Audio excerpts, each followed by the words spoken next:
क्या आप जानते हैं शिवलिंग की पूजा का सही तरीका क्या होता है? हाँ, यह आज मैं आपको सिखाता हूं भगवान शिव को खुश करने का सबसे पवित्र विधि। शिवलिंग की सही पूजा करने से घर में सुख, शांति और समृद्धि आती है। लेकिन अगर कुछ गलत हो जाए तो व्रत का फल नहीं मिलता, इसलिए ध्यान से देखें। पूजा शुरू करने से पहले हमें कुछ जरूरी पूजा सामग्री तैयार करनी चाहिए। गंगाजल, दूध, बेलपत्र, फूल, धूप, दीपक, रोली, अक्षत और चंदन। ये सारी चीजें भगवान शिव को बहुत प्रिय हैं।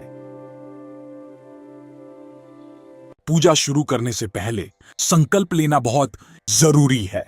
आप अपने हाथ में पवित्र जल लें, अपना नाम, गोत्र और अपनी मनोकामना शिव जी को बताएं, फिर जल छोड़ दें।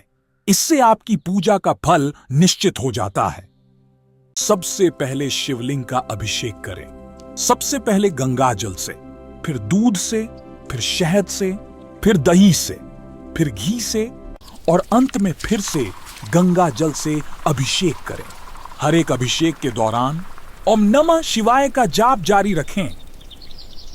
बेलपत्र शिव जी का सबसे प्रिय अर्पण है। 3 पत्तियों वाला बेलपत्र ही चढ़ाएं। ओम नमः शिवाय मंत्र का जाप करते हुए अर्पण करें। अब घी का दीपक जलाएं, क्योंकि घी का दीप सबसे शुभ माना जाता है। फिर धूप जलाकर शिव जी के सामने 3 बार घड़ी की दिशा में घुमाएं।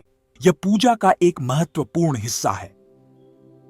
शिव जी को सफेद फूल बहुत पसंद है। चमेली, धतूरा, कमल और आक के फूल विशेष रूप से चढ़ाएं।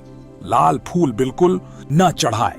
पुष्पांजलि ओम नमः शिवाय के साथ अर्पण करें। अब चंदन का लेप या तिलक लगाएं, जो शिव जी को शीतलता प्रदान करता है। फिर अक्षत यानी साबुत चावल शिव जी को अर्पण करें। टूटे हुए चावल कभी न चढ़ाएं। अब आरती का समय है। दीपक को दोनों हाथों से पकड़कर शिव जी के सामने घड़ी की दिशा में घुमाएं, घंटी बजाएं और मन में शिव जी का ध्यान करें।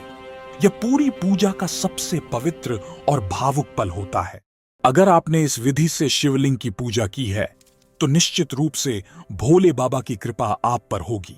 ऐसा ही और पवित्र ज्ञान और विधि जानने के लिए अभी चैनल को सब्सक्राइब करें और बेल आइकॉन को जरूर दबाएं। हर हर महादेव, जय शिव शंकर।